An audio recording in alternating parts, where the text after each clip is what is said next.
American ഉപരോധം സൃഷ്ടിച്ച പ്രതിസന്ധികൾ ട്രംപിൻ്റെ ഭീഷണിക്കിടയിൽ ശുഭസൂചന ലഭിക്കുകയാണ്. ഒമാൻ ഈ വിഷയത്തിൽ ഇടപെടുന്നതായിട്ടുള്ള വാർത്തകൾ വരുന്നു.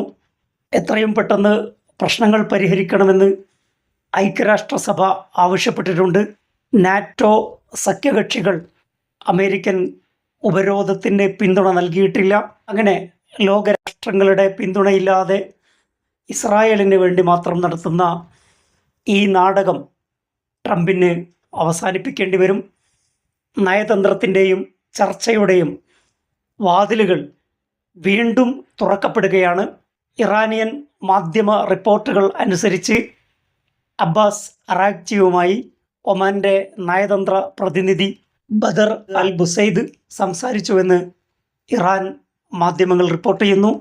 ഇറാൻ്റെ ഭാഗത്ത് നിന്ന് ശരിയായ ആളുകൾ നയതന്ത്ര ചർച്ചകൾക്ക് തന്നെ ബന്ധപ്പെട്ടുവെന്ന് ട്രംപും സ്ഥിരീകരിക്കുകയുണ്ടായി.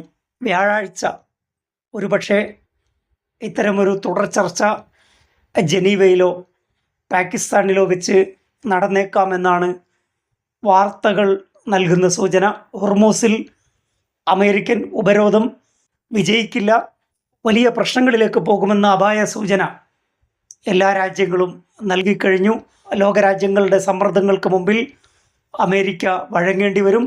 അമേരിക്കയുടെ ആക്രമണത്തിന് പിന്തുണ നൽകിയ, സഹായങ്ങൾ നൽകിയ GCC രാജ്യങ്ങൾ നഷ്ടപരിഹാരം നൽകണം എന്നാണ് ഇറാൻ ഐക്യരാഷ്ട്രസഭയോട് ആവശ്യപ്പെടുന്നത്.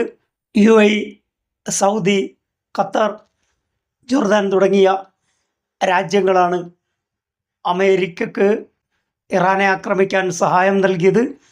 അതുകൊണ്ട് ആ രാജ്യങ്ങൾ തങ്ങൾക്ക് ഉണ്ടായ നഷ്ടങ്ങൾക്ക് പരിഹാരം നൽകണമെന്ന് ഇറാൻ ഇപ്പോൾ ആവശ്യപ്പെട്ടിരിക്കുകയാണ്. ഏതായാലും നയതന്ത്രത്തിൻ്റെ ചർച്ചയുടെ സാധ്യത ഇപ്പോൾ തെളിഞ്ഞു വരികയാണ്. വലിയ ആശ്വാസകരമായ വാർത്തയാണത്.